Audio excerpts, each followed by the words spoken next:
Fala galera, tudo bom? Pessoal do primeiro ano, bem-vindos a mais um vídeo de correção dos exercícios.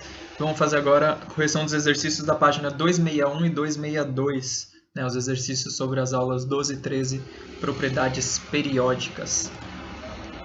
Então, a gente aqui no exercício 1, organize os átomos dos elementos a seguir em ordem crescente de raio atômico. Né? E o que a gente tinha visto na videoaula é que o raio atômico depende de duas coisas. Ele depende do número de camadas eletrônicas preenchidas que aquele átomo possui e também depende do número atômico. Né? Então a gente vai ver esses dois fatores aqui. Então vamos olhar para esses elementos que tem aqui. Então ele tem o sódio, o magnésio, o oxigênio e o flúor. Ele já apresenta para a gente as distribuições eletrônicas. Primeira coisa que a gente olha sempre quando a gente quer saber raio atômico é o número de camadas eletrônicas preenchidas. Então, quando a gente tem a distribuição eletrônica, o que a gente vai olhar ali é qual é a camada de valência, qual é o maior número quântico, ou seja, quando a gente olha aqui os números grandes, qual deles é o maior, que isso indica para a gente quantas camadas eletrônicas tem preenchidas. E aí a gente logo vê que o sódio e o magnésio, eles têm elétrons até ali o subnível 3s, então eles têm elétrons em 3 camadas eletrônicas, né? Na K, na L e na M, ou nos níveis 1, 2 e 3. Quando a gente olha oxigênio e flúor, a gente vê que o número quântico maior aqui é o número 2, ou seja, ele só tem elétrons em 2 camadas eletrônicas, na K e na L, ou nos níveis 1 e 2. Certo? Então, de cara, a gente olhando para esses 4 elementos, a gente sabe que sódio e magnésio, por terem 3 camadas eletrônicas, eles vão ser maiores. E oxigênio e flúor, por terem apenas 2 camadas eletrônicas, eles vão ser menores. Aí o que a gente vai analisar? Então, o primeiro critério é olhar o número de camadas. A gente viu ali, sódio e magnésio tem 3, oxigênio e flúor tem 2. Agora, quando a gente tem elementos que apresentam o mesmo número de camadas eletrônicas, aí a gente vai olhar para o número atômico. E o que a gente tinha visto na videoaula? Que quanto maior o número atômico, isso significa que tem mais prótons no núcleo desse átomo. E se tem mais prótons no núcleo, esses prótons vão exercer uma força de atração maior sobre os elétrons. Ou seja, quanto mais prótons tiver no núcleo, os elétrons vão ser atraídos mais fortemente e o raio vai ser menor. Tá? Então, quando a gente tem átomos que apresentam o mesmo número de camadas eletrônicas, quanto maior o número atômico, menor vai ser o raio, porque esses elétrons vão estar sendo atraídos pelo núcleo mais fortemente. Então, quando a gente olha aqui do flúor e do oxigênio, a gente tem aqui que o flúor tem um número atômico maior do que o oxigênio, 9 contra 8. Então, o flúor vai ter um raio atômico menor do que o do oxigênio. A mesma coisa aqui, quando a gente olha magnésio e sódio, a gente vê que o magnésio tem número atômico 12. Então, o raio atômico do magnésio vai ser menor que o raio atômico do sódio, que é 11. Tá? Então, a gente tem aqui, como resposta para esse exercício, né, ele pede para a gente colocar em ordem crescente, é o flúor, depois o oxigênio, depois o magnésio, depois o sódio. Tá? Então, flúor e oxigênio são menores por causa do número de camadas. Aí, quando a gente vai comparar flúor e oxigênio, o flúor é menor por causa do maior número atômico. Aí, magnésio e sódio, a mesma coisa. Beleza? Então, essa é a resposta do exercício 1. Flúor, oxigênio, magnésio e sódio nessa ordem. Beleza?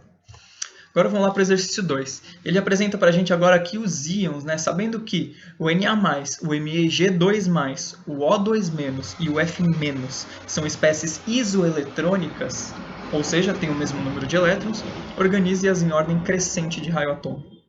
Né? Então a gente nem precisa fazer a distribuição eletrônica nesse caso, porque ele já diz para a gente que elas são todas isoeletrônicas. Mas se a gente quiser fazer, a gente vai ver ali que quando a gente tem 10 elétrons, a distribuição eletrônica vai ficar 1s2, 2s2, 2p6. Certo?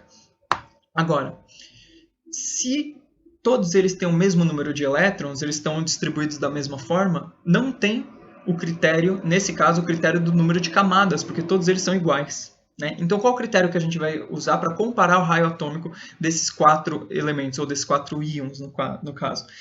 É somente o número atômico. Tá? Então, a gente vai olhar ali o número atômico. A gente viu que quanto maior o número atômico, para elementos que têm o mesmo número de camadas eletrônicas, né? Quanto maior o número atômico, menor vai ser o raio. Então, nesse caso, como todos têm o mesmo número de elétrons, quem tem o maior número atômico, que é o magnésio, vai ter o menor raio. Quem tem o menor número atômico, que é o oxigênio, vai ter o maior raio. Então, a gente tem essa ordem agora de raio atômico. O magnésio 2+, é o menor de todos, depois o sódio+, o fluoreto, F-, e o oxigênio 2- é o maior deles. Tudo bem? Então, nesse caso, o único critério que conta pra gente, como todos têm o mesmo número de elétrons, é o número atômico. Quanto maior o número atômico, menor é o raio. Quanto menor é o número atômico, maior é o raio atômico. Beleza? Então, podemos passar para o exercício 3. Porque no exercício 3, ele pede para a gente comparar raios de algumas dessas espécies que a gente já fez no exercício 1 e 2. Então, como a gente já fez o 1 e o 2, o 3 fica fácil a gente fazer, tá bom? Então, ele diz aqui primeiro que o raio do Na+ é menor do que o raio do sódio na sua forma neutra, né? Ele pede para a gente encontrar a alternativa errada, né? E quando a gente pensa que o raio do Na+, se ele perder o elétron, o raio dele é menor. Então, essa aqui está certa, né? Na B, o raio do Na+ é menor do que o raio do F-. A gente acabou de ver na questão 2 que como o sódio tem um maior número atômico que o flúor, essa comparação é verdadeira. Então, aqui também está certo. Né? Na C, o raio do magnésio 2+ é menor do que o raio do O2-. Mesma coisa, acabamos de ver na 2 que o magnésio era o menor deles, o Mg2+, o oxigênio 2- era o maior. Então essa comparação também está certa. Né? Na D, a gente tem aqui que o raio do fluoreto é menor do que o raio do O2-. Também está certa. Né? Só olhar o que a gente colocou ali no exercício anterior. E por último fica aqui que o raio do fluoreto é menor do que o raio do Mg2+, e a gente viu que entre aqueles íons que a gente comparou no exercício 2, o magnésio é o que tinha menor raio de todos. Então a alternativa certa aqui no exercício 3 é a letra E. Beleza, gente? Então vamos para o próximo. Exercício 4, ele diz aqui que a energia de ionização é a energia necessária para se retirar um elétron de um átomo no estado gasoso. A primeira energia de ionização de um átomo X pode ser equacionada genericamente por... Aí ele coloca ali X mais uma determinada energia de ionização produz o cátion X+, e um elétron que é retirado. Né? Organize os elementos Na, Mg, O e flúor, né? O F em ordem crescente de primeira energia de ionização. Então, o que a gente viu na videoaula é que energia de ionização está diretamente relacionada ao raio atômico. Se a gente pensa num átomo pequeno, que tem um raio pequeno, os elétrons estão mais próximos do núcleo. Então, é mais difícil tirar um elétron que está próximo do núcleo, porque a força de atração que os prótons do núcleo fazem sobre esses elétrons é maior. Quando a gente pensa em um átomo que tem um raio grande, né, maior raio, os elétrons estão longe do núcleo. E quando os elétrons estão mais longe do núcleo, essa força de atração que o núcleo exerce é menor, então é mais fácil tirar esses elétrons. Então a gente sempre tem, para a gente falar de energia de ionização, a gente está falando de raio atômico. E a gente tinha feito já a ordem de raio atômico para esses caras, que a gente viu que o flúor é o menor que o oxigênio, que é menor que o magnésio, que é menor do que o sódio. Né? Portanto, se o flúor é o menor, é o que possui o menor raio, quer dizer que ele, desses elementos mostrados, ele é aquele que é mais difícil a gente tirar um elétron. Né? Se é mais difícil tirar um elétron, quer dizer que tem que fornecer mais energia para esse elétron ser retirado. E se precisa fornecer mais energia, significa que a energia de ionização do flúor é maior. Né? Então, quanto menor é o raio, maior é a energia de ionização. Quando a gente olha para o sódio, entre esses elementos, é aquele que tem o maior raio. Se ele tem o maior raio, os elétrons, é mais fácil tirar um elétron dessa camada de valência dele, porque ela está mais longe do núcleo. Então, se é mais fácil tirar, então eu preciso fornecer menos energia. Né? E se eu preciso fornecer menos energia, quer dizer que a energia de ionização dele é menor. Né? Então, a ordem da energia de ionização é sempre o inverso da ordem de raio atômico. Né? Então, nesse caso, na energia de ionização, o flúor tem a maior energia de ionização, o sódio tem a menor energia de ionização. Então, a resposta que a gente tem para o exercício é sódio menor que magnésio, menor que oxigênio, menor que flúor. Tá? Repetindo, então, quanto menor é o raio atômico de um átomo, maior a sua energia de ionização. Quanto menor o raio atômico, maior a energia de ionização, e vice-versa. Beleza? Então, essa aqui é a resposta do exercício 4. Agora, o exercício 5, ele pede para a gente considerar a representação a seguir. O que ele mostra aqui? Ele mostra para a gente um átomo X qualquer no estado gasoso, que tem aqui elétrons na sua camada de valência. Ele mostra uma energia de ionização 1, que tira um elétron aqui e aí forma um X+, ou seja, forma um cátion, né? Perdeu um elétron, fica com carga positiva.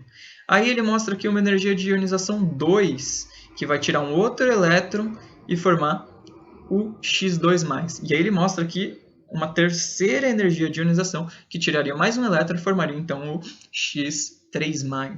Né? E ele pede para a gente comparar então qual é a intensidade dessas três energias de ionização. Né? Será que a energia de ionização aumenta ou diminui quando a gente já tirou um elétron desse cara? Então, de novo, quando a gente fala de energia de ionização, a gente está falando de raio atômico, sempre. Tá? Então, vamos lembrar o que acontece com o raio atômico quando a gente tem formação de íons, nesse caso. Né? Se a gente for olhar aqui, ó, o X ele tem um determinado tamanho. Quando ele perde um elétron e forma o cátion, a gente viu que sempre quando a perda de elétron quer dizer que o raio vai ficar menor. Né? Então, há uma diminuição do raio aqui. Então, o X+, ele é menor do que o X na sua forma neutra. Quando ele tira outro elétron e forma o X2+, ele está perdendo outro elétron, ele está diminuindo ainda mais o seu raio. Então, aqui, quando a gente compara o raio atômico, a gente está diminuindo quando a gente vai indo aqui. Ele até mostra isso aqui no desenho, né? Não está tão claro assim, mas se a gente prestar atenção, esses círculos onde estão os elétrons aqui, eles diminuem de tamanho. Né? Então, beleza. Se o raio está diminuindo, o que acontece com a energia de ionização? A gente viu que quanto menor o raio de um átomo, maior é a energia de ionização. Então, se está diminuindo o raio, cada vez fica mais difícil tirar um elétron. Certo? Se cada vez fica mais difícil tirar um elétron, quer dizer que a energia de ionização aumenta. Né? Então, quer dizer que para tirar esse segundo elétron, eu preciso de uma energia de ionização maior do que a primeira. Né? Para tirar esse terceiro elétron, eu preciso de uma energia maior do que a segunda, porque cada vez que eu tiro um elétron, o raio diminui. Então, a comparação que a gente tem entre essas três energias é que E1 é menor do que E2, que é menor do que E3, que é a alternativa E do exercício. Beleza? Então, isso serve para qualquer elemento. Sempre a primeira energia de ionização vai ser menor, e se eu for tirar outros elétrons, ela vai aumentando com o passar do tempo. Ok? Então, é justamente isso que a gente acabou de ver aqui. Né? O raio atômico de X é maior do que de X+, que é maior do que de X2+. Vamos lá. Exercício 6. A gente tem aqui a tabela a seguir traz os valores das 5 primeiras energias de ionização para um átomo de carbono. Justifique o fato de o valor da quinta energia de ionização ser bem superior às outras. Olha só, a gente tem aqui 1.000 e pouco, depois 2.000 e pouco, depois 4.000 e pouco, depois 6.000 e pouco e de repente 37.000. O que está acontecendo aí? Né? Por que essa quinta energia de ionização é muito maior do que as outras? Você vê que, assim como a gente viu anteriormente no outro exercício, está aumentando, né? Então, sempre vai aumentando quando eu comparo a segunda com a primeira e assim por diante. Agora, a quinta, que ela é muito maior, 37.000 é muito maior. E aí a gente tem que ver como que será a distribuição eletrônica desse átomo de carbono. Né? Se a gente for lembrar, o carbono tem 6 elétrons. Né? Então, a distribuição eletrônica dele é um S2, 2S2, 2P2. Né? Se a gente for fazer a distribuição em camadas, olha como fica. K igual a 2, L igual a 4. Quando a gente olha essa distribuição em camadas, fica fácil a gente perceber aqui. Por quê? Ó? Você vê que quando ele tira o primeiro elétron, vai ser o quê? Vai ser um desses 4. Quando eu tiro o segundo elétron, vai ser um desses 4. Quando eu tiro o terceiro elétron, vai ser um desses 4. Agora, o quarto elétron também é um desses 4. Agora, quando eu vou tirar esse quinto elétron aqui, da onde eu estou tirando? Da camada K. Né? Então, se eu estou tirando um elétron de uma camada que é mais interna, a energia vai ser muito maior. Né? Os 4 primeiros elétrons estão na mesma camada. Por mais que o raio vai diminuindo com o passar do tempo, ele diminui um pouquinho.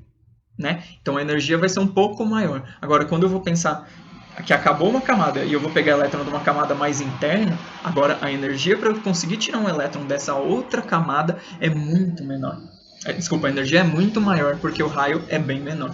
tá? Então, por isso, nesse caso, se quiserem colocar uma resposta bonitinha, temos aí. Os 4 primeiros elétrons do carbono são retirados da camada L, que é a segunda camada. O 5º elétron é retirado da primeira camada, que é a mais próxima do núcleo, que aumenta a força de atração do núcleo pelo elétron, aumentando o valor da energia. Agora, para o último exercício, ele vai pedir para a gente algumas outras propriedades periódicas, né? Como eu falei para vocês na videoaula, as mais importantes para a gente nesse momento são raio atômico e energia de ionização, tá? Então, por isso você viu que 6 exercícios eram sobre essas, né? As outras a gente não vai usar tanto. Uma delas a gente vai usar bastante daqui para frente, que é a eletronegatividade. Né? Quando a gente vai falar de ligações químicas, especialmente as ligações covalentes, a gente vai falar bastante de eletronegatividade. Mas, por enquanto, elas vão aparecer agora aqui só no exercício 7. Né? Então, o exercício 7 diz aqui, novamente para os elementos sódio, magnésio, oxigênio e flúor, indica o elemento que possui. E aí ele segue uma série de propriedades aqui. Então, vamos lá. Na letra A, maior facilidade de perder elétrons. Né? O que é facilidade ou dificuldade de perder elétrons? Ele está falando de novo aqui de energia de ionização. Tá? Então, se a gente olha para a tabela periódica, a gente vai ter sódio, magnésio, flúor e oxigênio nessas posições que estão marcadas aí. Né? Então, a gente viu que a energia de ionização ela aumenta para a direita e para cima na tabela periódica. Né? Esse é um outro recurso que a gente tem, esse esqueminha com as setas, para a gente identificar qual deles tem a maior energia de ionização. Né? Então, se aumenta da direita para a direita e para cima, então a maior energia de ionização é a do flúor. Né? Consequentemente, entre esses elementos, o que tem a menor energia de ionização é o que está mais para a esquerda e mais para baixo, que no caso é o sódio. Né? Então, a resposta da A é sódio. Agora, na B, ele fala ali, qual deles tem a maior tendência de receber elétrons? Quando está falando de tendência de receber elétrons, agora não está falando mais de energia de ionização. Agora ele está falando de uma outra propriedade chamada afinidade eletrônica. Tá? Então, afinidade eletrônica ou eletroafinidade é o quê? A energia que uma espécie libera ao receber um elétron. Né? Na outra a gente estava falando de tirar um elétron, agora a gente está falando de dar um elétron para esse átomo. Né? E a afinidade eletrônica ela também aumenta para a direita e para cima. Né? Ou seja, quanto mais para a direita e para cima na tabela periódica esse elemento tiver, mais fácil ou maior a tendência que ele tem de receber um elétron. Né? Então, quando a gente olha nessa tabela e a gente vê quem está mais para a direita e mais para cima, entre esses elementos é o flúor. Né? Então, quem tem a maior tendência a receber elétrons é o flúor. Na C, ele pergunta quem tem a maior eletroafinidade. São a mesma coisa. Tá? Então, a letra B e a letra C está perguntando a mesma coisa, só que com palavras diferentes. Então, eletroafinidade ou afinidade eletrônica é o nome da propriedade. E a tendência de receber elétrons é a explicação para essa propriedade. Tá? Então, a resposta para C também aqui é o flúor. Okay? Na letra D, ele fala de maior eletronegatividade. Então, a eletronegatividade é uma outra propriedade que é a intensidade com que os átomos puxam os elétrons quando participam de uma ligação química. Tá? A gente vai falar mais dela mais para frente. Quando a gente olha a eletronegatividade, como ela aumenta, ela também aumenta para a direita e para cima. Então, desses elementos, qual é o mais eletronegativo, que possui maior eletronegatividade? É quem está mais para a direita e mais para cima na tabela, que é, de novo, o flúor. E por último, ele pergunta a maior eletropositividade. Né? Eletropositividade é o inverso da eletronegatividade.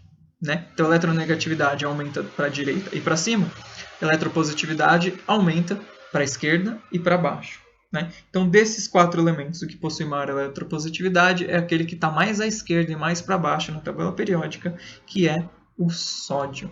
Tá? Então, a resposta que a gente tem aqui para esses exercícios, para o exercício 7, é essa. Ok, gente? Então, é isso. Foram 7 exercícios aí dessa aula. Nas próximas aulas, então, a gente começa a ver as ligações químicas. Ok? Então, grande abraço para vocês e a gente se vê nas aulas. Beleza, gente? Falou, abraço.